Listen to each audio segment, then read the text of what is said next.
Welcome in the first section of our TypeScript course. In this section we will learn how to structure TypeScript application. So we'll be understanding namespaces. That is a very clever and good way to separate our classes and functionalities. Then we will be using modules. Then, knowing that we have namespaces and modules in our toolkit, we'll be creating TypeScript application that leverages namespaces and modules. At the end, we'll be using JavaScript framework from TypeScript language. We'll be using React.js.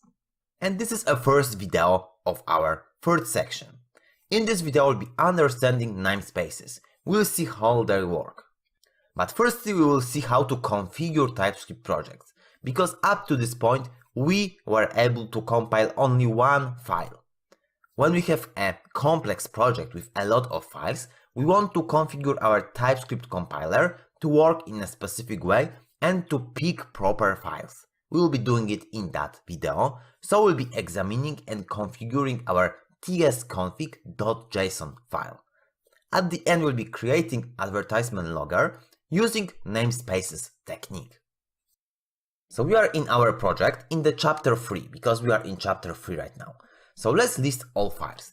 We can see that there is a lot of TypeScript files here that we will be going through them in this section, but we want to compile them all at once. To achieve that, we need to create a tsconfig.json file. Let's look at this file. tsconfig.json file is a configuration file for TypeScript compiler. That file will be picked up automatically by the compiler when we are in the context of the directory. So we have some options here enabled, so let's go through them.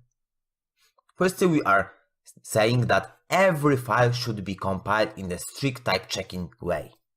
Also, we want to have no implicit any type. We want to have no null checks, no implicit this, and always strict. And there's a lot more switches that are available, so you can check them out in the documentation. Also, we have checks for non-used locals, non-used parameters, no implicit returns, so every method should have explicit return type, and also no far-through case in switch, so we should have switch with all cases handled. So those are configuration switches, but more important when you have complex projects are those two lines, include and exclude. So include tells the TypeScript to compile everything that is under that path. We are specifying that everything in this specific directory should be compiled by the TypeScript.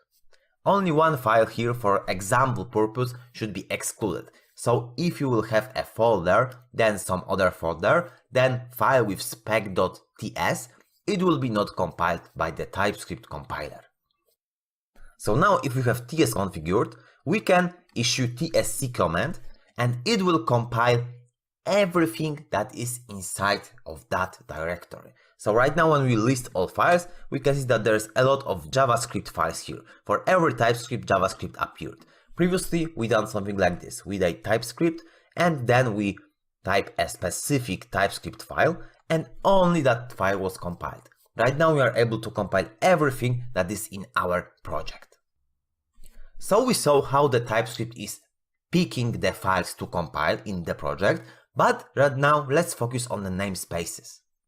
Let's say that we have an advertisement logger to create. So we want to create a logger that will be able to take an arbitrary message and log them to the console, or if there is an error, it should print an error in the console. We can wrap that functionality in the namespace. So here we are leveraging namespace keyword that is available in the TypeScript. So we are creating namespace advertisement logger, and inside of that namespace we are creating two functions that should be exposed publicly when we are referring to them via advertisement logger namespace. So first function is a log that is taking a parameters. Parameters could be any message.